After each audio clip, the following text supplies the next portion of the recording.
আসসালামু আলাইকুম বন্ধুরা, সবাই কেমন আছো? আমরা অনেক ভালো আছি। আশা করি তোমরা অনেক ভালো আছো। তো আজকে যে হুজুরের ভিডিও রিয়াকশন করব, সেই হুজুরকে তোমরা সবাই চেনো কম বেশি। হ্যাঁ, আমাদের বাংলাদেশের মানুষ প্রায় সবাই চেনে। বর্তমানে সেই হুজুর আমাদের মাঝে আর বেঁচে নেই। তো সে হুজুরের কথা আমাদের অনেক ভালো লাগে। হ্যাঁ, তো কি বলবো, মানে কষ্ট হয় যে হুজুর যদি বেঁচে থাকতো আরো আমরা নিত্য নতুন অনেক কিছু শিখতে পারতাম। তো কিছু করার নাই, সবাইকে একদিন মৃত্যুর সাথে গ্রহণ করতে হবে। আমাদেরকেও মৃত্যুর সাথে গ্রহণ করতে হবে। তো কথা বাড়ানোর দরকার নাই।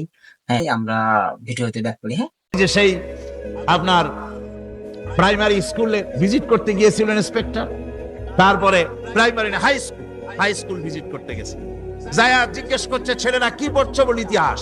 ঠিক আছে, ইতিহাস থেকেই প্রশ্ন করব, বলতো চীনের প্রাচীর কে ভেঙেছে? ছেলেরা জবাব দিচ্ছে না। তুমি বলো, তুমি বলো। কেউ বলছে না।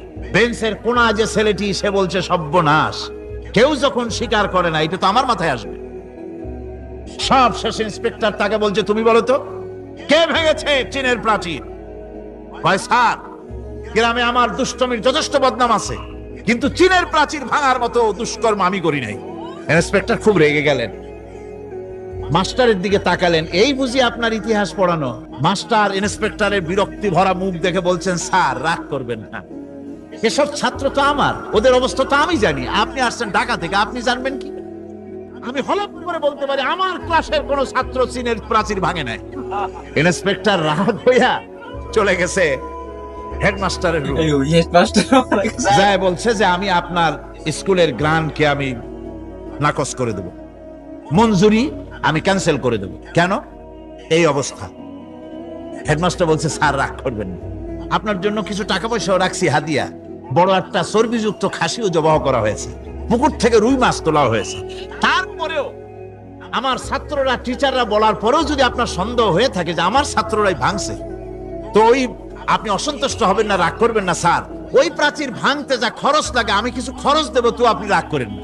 এখন চিন্তা করেন, স্কুলের ছাত্র থেকে শুরু করে হেডমাস্টার পর্যন্ত জ্ঞানের বহর। কোরআনে কারিমে রব্বুল আলামিন বলেন, উল্টাপাল্টা না হওয়ার কারণ শোনো। এই পৃথিবীর বুকে যত বই কিতাব আছে, যত ধর্ম পুস্তক আছে, সব পরিবর্তন হয়েছে, তারমিম তারিফ হয়ে গেছে। বাইবেলের অবস্থা তো এমন, বাইবেল সম্পর্কে বর্তমানে বলা হচ্ছে ওর ভিতরে আল্লাহর একটা ওয়ার্ড নাই। বর্তমান বাইবেলে আল্লাহর একটা বর্ণ নাই। এত উলট পালট সর্বনাশ হয়ে গিয়েছে। এখন তারা মুসলমানদেরকে গ্রহণযোগ্য করাবার জন্য, দেখুন ষড়যন্ত্র একরকম না, হাজারো রকমের ষড়যন্ত্র। তারা তাদের বাইবেলের মধ্যে এখন লিখতেছে আয়াত নম্বর এত, আগে লিখতো পদাবলী, এত নম্বর পদ, এত নম্বর পদাবলী, এভাবে লিখতো। এখন লিখতেছে আয়াত নম্বর অত, আগে লিখতো সদা প্রভু, এখন লেখে আল্লাহ তাআলা খোদাবন্দ। আখিরাত, রিসালাত, নবুয়ত, এইসব কথাগুলি, ইসলামের মূল পরিভাষাগুলি তারা গ্রহণ করে মুসলমানদেরকে বিভ্রান্ত করার চেষ্টা করে। আমার বন্ধুগণ, সব ধর্মীয় পুস্তকগুলি যেখানে তারমিম তারিফ হয়ে গেল, কোরআনের কোনো পরিবর্তন আজও। কোরআন নাজিল হচ্ছে, রাসূল করিম বুখারী শরীফে এসেছে, প্রতি রমজান মোবারকে হযরতে জিবরাইল আসতেন, হুজুরকে বলতেন, হুজুর আপনি তেলাওয়াত করেন, আমি শুনি, যতটুক নাজিল হয়েছে পড়েন। হুজুর পড়তেন, জিবরাইল শুনতেন, আবার জিবরাইল পড়তেন, হুজুর শুনতেন। এমনি করে করে যে বছর হুজুর ইন্তেকাল করবেন, হুজুরের জীবনের শেষ রমজান মোবারকে কোরআন নাজিল পরিপূর্ণ হয়ে গেছে। হযরত জিবরাইল বলেন, হুজুর কোরআন তো নাজিল তামাম হয়ে গিয়েছে, এবার আপনি পুরা কোরআন পড়ে আমারে শোনান। হযরত রাসূল পুরাটা পড়ে 30 পারা পড়ে শোনায় দিলেন, জিবরাইল শুনলেন। এবার জিবরাইল বলেন, হুজুর আমি তেলাওয়াত করতেছি, আপনি শুনেন। হযরত জিবরাইল 30 পারা পড়লেন, হুজুর শুনলেন। আবার হযরত জিবরাইল বলেন, হুজুর আবার আপনি পড়েন। হুজুর পড়লেন, জিবরাইল শুনলেন, আবার জিবরাইল পড়লেন, হুজুর শুনলেন। তার মানে হলো, হুজুর যে বছর ইন্তেকাল করলেন, ওই বছরের রমজান মোবারকে হযরত জিবরাইল 2 বার পড়েছেন, হুজুর শুনেছেন, আর হুজুর 2 বার পড়েছেন, জিবরাইল শুনেছেন, যাতে করে একটা জের জবর, একটা আয়াত, একটা সেমিকোলন যেন বাদ না পড়ে যায়। কোরআন কারীম মুখস্থ করার জন্য আল্লাহ রাব্বুল আলামিন এটাকে স্থায়ী করার জন্য বাধ্যতামূলক করেছেন, নামাজের ভিতরে তেলাওয়াত করতে হবে।